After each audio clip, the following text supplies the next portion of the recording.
ఇంకొకటి మూసీ ప్రక్షాళన గురించి, మూసీ సుందరీకరణ గురించి మాట్లాడుకున్నట్లయితే ఈ ప్రతిపక్షాలకు ఎంతసేపటికి ఇప్పుడున్న రాష్ట్ర ప్రభుత్వం డెవలప్ చేయొద్దు.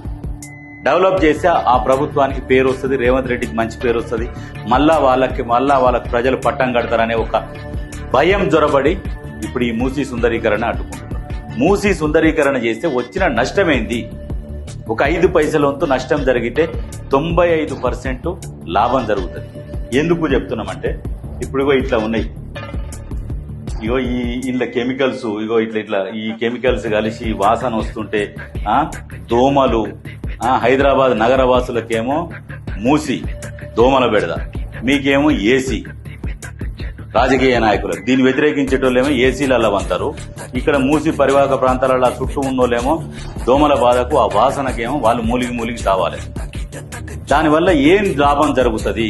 మూసీలో గోదావరి నీళ్లు ప్రవహించేటట్టు చేస్తారు. అప్పుడు ఏమైతుంది? ఎక్కడ వికారాబాద్లో మూసి పుట్టిందో అక్కడి నుంచి ఇక్కడ సూర్యాపేట దాకా మూసి నీళ్లు వాడుకోవచ్చు.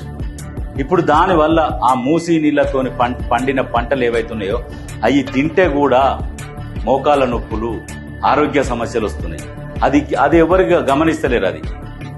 అది ఒక దగ్గరనే మూసీలనే ఇల్లు గులగొడుతున్నారని కాదు, ఇక్కడ నుంచి చాలా పొడుగును, దాని ద్వారా పంటలు కూడా తింటున్నాం, నష్టపోతున్నాం.